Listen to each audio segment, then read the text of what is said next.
Soni vision legal में आपका स्वागत है। आज की क्लास में मैं आपको बताऊंगा कैसे आपको ट्रेडमार्क फाइल करते समय क्लास को चूज करना है। देखो काफी सारे लोगों ने आप लोगों ने कमेंट करा कि सर हम ट्रेडमार्क जब क्लास को चूज करते हैं 45 क्लासेस है, उनमें कंफ्यूजन रहता है, मल्टीपल में जाए, सिंगल में जाए, वर्ड में जाए, डिवाइस में जाए, कलर मार्क फाइल करें, क्या फाइल करें, क्योंकि पैसा लगता जाता है, एडिशनल कॉस्टिंग बढ़ती है, बहुत सारे डाउट्स एंड क्वेश्चन आप लोगों ने मेरी वीडियो कमेंट सेक्शन में डाले, तो वही सारे क्वेश्चन के आंसर में लेकर आया हूं। देखो आज मैं आपको बताऊंगा कि कैसे आपको ट्रेडमार्क फाइलिंग करते समय क्लास को चूज करना है। आप एक एंटरप्रेन्योर हो, लॉ स्टूडेंट हो, आईपीआर की प्रैक्टिस कर रहे हो, सबके लिए ये वीडियो इंपॉर्टेंट है। तो वीडियो को पूरा एंड तक देख के जाना। कोई डाउट्स है, क्वेश्चन है, मन में मत रखना, कमेंट सेक्शन खुला है, कमेंट सेक्शन में कमेंट करो। मैं मैक्सिमम कमेंट्स को खुद रीड करता हूँ।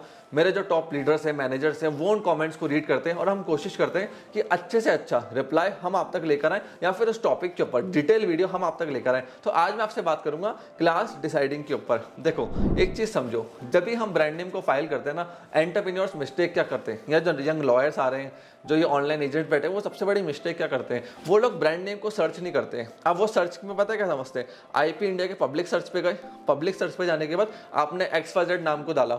अब होता क्या, आप क्लास 25 में ढूंढ रहे हो, बट क्या पता उससे मिलता जुलता ट्रेडमार्क ऑलरेडी एक बड़ी ब्रांड 10 ट्रेडमार्क क्लास 24 में लेके बैठी हो, 25 में अभी नहीं गए हो वो, बट क्लास 24 जो कि मिलती जुलती है वहां लेके बैठे हो, या फिर आप क्लास 35 में फाइलिंग कर रहे हो, आपका कॉम्पिटिशन 41, 42, 43 तक मल्टीपल ट्रेडमार्क फाइल कर चुका है। तो उन चीजों को चेक नहीं करा जा सकता थ्रू ट्रेडमार्क पब्लिक सर्च। उसके लिए डिटेल सर्च पोर्टल्स के थ्रू होती है, सॉफ्टवेयर के थ्रू होती है, ऑनलाइन गूगल पे भी सर्च होता है कि भैया कोई दूसरी बड़ी ब्रांड तो नहीं है जो दुबई में बैठा हो, यूएस में बैठे हो और इंडिया आने की प्लानिंग कर रहे हो। मालूम पड़ा आपने ट्रेडमार्क ले लिया, 50 साल पुरानी यूएस की ब्रांड है, आपके लिए लफड़ा हो गया, फिर आप ट्रेडमार्क चेंज करते फिर हो। ये मैंने एग्जांपल में बताया था नेस्ले वाला, नहीं आ रहा समझ तो जाके देख कर आओ। वहाँ पे क्या होता है, किटकैट एक बंदा 1990 से हिंदुस्तान में यूज़ कर रहा था, नेस्ले जो 1950 से चल रहा था वो इंडिया आ गया था 1995 में, 1998 में केस फाइल कर दिया, फाइनली डिफेंडेंट इंडियन केस को लूज कर गया। क्यों? क्योंकि सामने वाली पार्टी के ट्रेडमार्क 50-60 साल पुराने थे, सारे डॉक्यूमेंट्स उनके पास रजिस्टर्ड थे, जबकि सामने वाली पार्टी 1990 से इंडिया में ऑपरेट कर रहे थे, उनके पास ट्रेडमार्क नहीं था, कॉपीराइट था।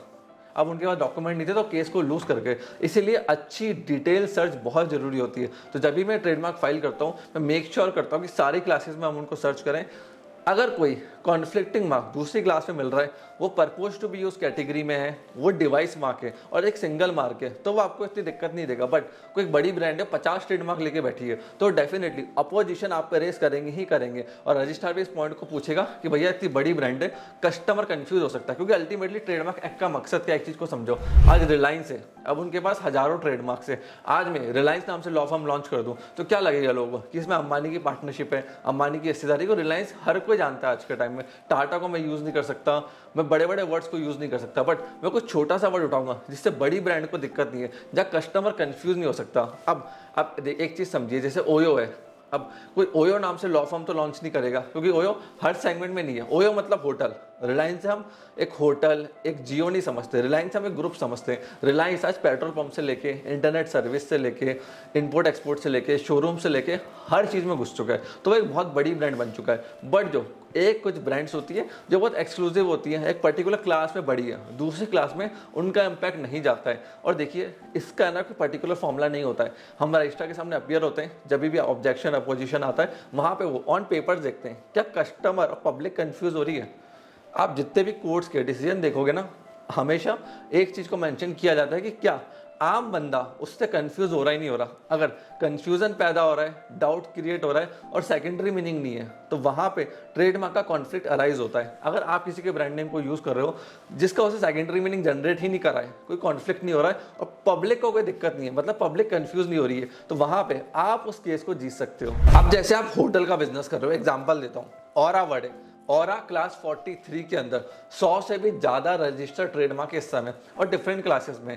तो अगर मेरे पास क्लाइंट आता है, वो ऑरा नाम का ट्रेडमार्क चाहता है, तो मैं उसको पहले एक चीज समझाऊंगा कि पहले आप एविडेंस लेकर आओ, क्योंकि जैसी रजिस्ट्री में आपका ट्रेडमार्क जाएगा परपोज टू बी यूज की कैटेगरी में आप यूज ही नहीं कर रहे हो तो चांसेस कम हो जाते हैं। रजिस्ट्री बोलेगी डाइल्यूटेड मार्क है, 100+ इसके यूजर्स है, हम आपको राइट और उठा के क्यों दें। तो वहाँ दिखाना पड़ता है कि हम इसको यूज़ करते आ रहे हैं और अभी तक हमें इस मार्क को इतने लंबे समय से यूज़ करने में कोई दिक्कत नहीं हुई है, तो आपको यूज़ तो दिखाना पड़ेगा। उसके बाद और आज जब आप ट्रेडमार्क फाइल कर रहे हो ना, तो आप एक चीज़ समझना, और आप इंडिविजुअल फाइल करोगे तो बहुत दिक्कत आएगी। बड़ी बड़ी ब्रांड्स ऑरा वर्ड को लेके बैठे हुए हैं, वो अपोजिशन रेज कर सकते हैं, वहाँ पे आप केस लूज कर जाओगे। अब वहाँ पे आपको क्या करना है, ऐसे डायल्यूटेड वर्ड्स में ऑरा के साथ एक ब्रांड नेम और जोड़ दो, ऑरा होटल लिमिटेड कर दो, या ऑरा होटल उदयपुर कर दो, या ऑरा होटल 2-3 वर्ड्स जोड़ दो, और साथ में लोगो अटैच कर दो कि भैया मेरा ये लोगो है, मैं वर्ड्स के ऊपर कोई भी राइट क्लेम नहीं कर रहा हूँ। क्योंकि रजिस्ट्री पूछेगी कि आप वर्ड मार्क फाइल कर रहे हो, तो आप अभी लेकर आए हो, आप 10 साल पहले, 20 साल पहले, 30 साल पहले जो ब्रांड चल रही है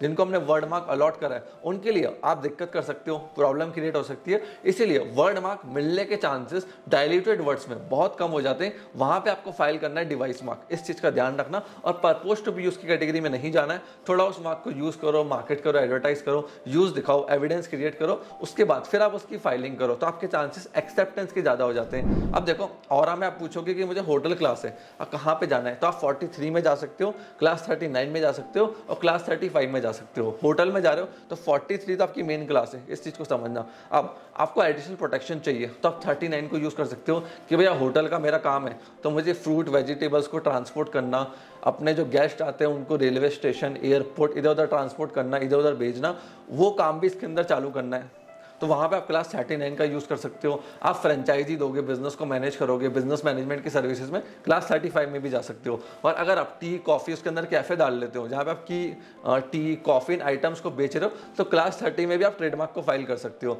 और एक चीज़ का ध्यान रखना, मल्टीपल क्लासेस में फाइल करना आपके लिए एसेट है, नॉट एन इन्वेस्टमेंट। आप इस चीज़ को समझो, मल्टीपल क्लासेस में जब आप ट्रेडमार्क फाइल करते हो ना, तब उन क्लासेस में आपको ट्रेडमार्क की प्रोटेक्शन मिल जाती है। अब जनरली क्या होता है, आपने ऑरा होटल का ट्रेडमार्क एग्जांपल देना 43 में ले लिया, मैं आपका कंपटीशन हूँ, मुझे रेस्टोरेंट चालू करना है, तो मैं क्लास 30 को टारगेट करूंगा, 43 को छोड़ दूंगा, उससे डाइल्यूशन आपकी मार्क की बढ़ेगी अगर आपका मार्क यूनिक है तो। अब बड़ी ब्रांड्स क्या करती है, कॉइन नेम को चूज करती है, जैसे जोमेटो हो गया, स्विगी हो गया, कोका कोला हो गया, कोडैक हो गया। ये लोग जो बड़ी ब्रांड्स है ना, यूनिक नेम्स को लेकर आते हैं जो कहीं पे भी रजिस्टर्ड नहीं है, कहीं पे भी यूज नहीं हो रहे, खुद उस ब्रांड नेम को बनाते हैं, मार्केटिंग करते हैं, अलग अलग क्लासेस में ट्रेडमार्क को रजिस्टर्ड करते हैं, जिससे कंपटीशन कभी एंट्री नहीं ला पाए। जोमेटो मतलब क्या, फूड डिलीवरी ऐप। जोमेटो से हम एक चीज समझते हैं, तो इतना स्ट्रॉन्ग इनका आईपी पोर्टफोलियो इस समय और वैल्यूएशन है। अब आप लोग क्या कर सकते हो, अलग अलग क्लासेस में जाने का मैं आपको और एग्जाम्पल दिखाता हूँ। जैसे क्लोथिंग की ब्रांड में आप जा रहे हो, अब क्लोथिंग की ब्रांड किस में आती है, अगर आप कपड़े बेच रहे हो, जूते बेच रहे हो जो ह्यूमन वियर है, जैसे कोट है, शर्ट है, तो ये क्लास 25 में आएगा। बट वॉट अबाउट अगर आप पर्दा बेच रहे हो, टेक्सटाइल मटेरियल बना रहे हो, तो वो क्लास 24 में आएगा। मैं बहुत सारे ट्रेडमार्क जब फाइल होते हैं उनको देखता हूँ, स्टडी करता हूँ, लोग पर्दा जो होता है ना, टेक्सटाइल मटेरियल्स, उनको क्लास 25 में घुसेड़ देते हैं, वो गलत है। आपको क्लास 24 में लेके जाना है अपने टेक्सटाइल के आइटम्स को। बट हाँ, अगर कोई कपड़ा बदन पे पहनने वाला है, शर्ट है, जीन्स है, अंडर गारमेंट्स हैं, जूते हैं, वो क्लास 25 में जाएगा। अब इसके अलावा जो कपड़े बना रहे हैं, जूते बना रहे हैं, वो और कौन सी क्लास को टारगेट कर सकते हैं, आप टारगेट कर सकते हो क्लास 42 को, जो है ऑनलाइन काम के रिलेटेड। अब आप अमेजोन पे बेचोगे, फ्लिपकार्ट पे बेचोगे, खुद का ई-कॉमर्स पोर्टल डेवलप करोगे, उसके थ्रू माल बिकेगा, तो उसके लिए क्लास 42 है। Class 35 of business management, expansion, franchisee, इन सब के लिए।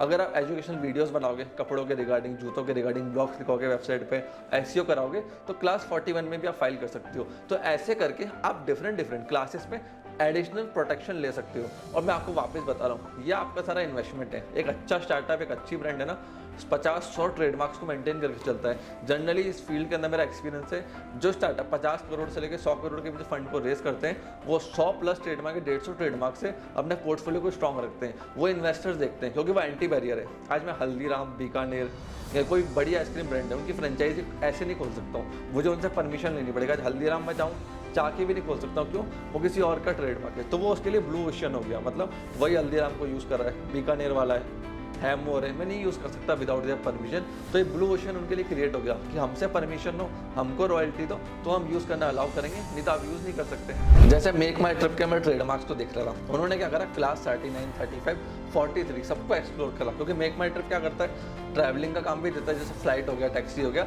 और होटल अकोमोडेशन का काम भी देता है। तो 43 भी उन्होंने ले लिया, क्लास 39 में भी ले लिया, और क्लास 35 में भी घुस गए, और मल्टीपल क्लासेस में वो है। तो ऐसे ब्रांड्स क्लासेस को डिफाइन करती है, डिसाइड करती है, जिससे वो अपने आईपी पोर्टफोलियो को स्ट्रॉन्ग कर पाए। सो जितना हो सके उतने ज़्यादा से ज़्यादा आपको वर्ड मार्क फाइल करना है। अगर आपका मार्क यूनिक है, बड़ी ब्रांड बनना है, आपको इन्वेस्टर से पैसा उठाना है, जिसलिए जब आप पैसा उठाओ इन्वेस्टर से, तब इन्वेस्टर चेक करेगा कि ट्रेडमार्क आपके नाम पे फाइल है, कंपनी के नाम पे फाइल है, और वर्ड मार्क है या नहीं है, परपोज टू बी यूज में है या नहीं है, क्योंकि पूरे आईपी ड्यू डिलिजेंस इन्वेस्टर करते हैं पैसा लगाने से पहले। सो फ्रेंड्स, मैं आशा करता हूँ कि वीडियो आपको पसंद आई होगी। अगर आपको मेरे से कनेक्ट होना है, इंस्टाग्राम पर आप मेरे को फॉलो कर सकते हैं, लिंक्डइन पे डेली में ब्रांड्स के रिगार्डिंग, आईपीआर स्ट्रेटेजी के रिगार्डिंग डेली पोस्ट डालता हूँ, उनको जाके आप चेकआउट कर सकते हैं। अगर आपको वीडियो पसंद आई, वीडियो को लाइक करिए, चैनल को लाल कलर का बटन दबा के सब्सक्राइब कर लीजिए। आपने इस वीडियो को यहाँ तक देखा, हम लोग पहले सपोर्ट दिया, उसके लिए धन्यवाद।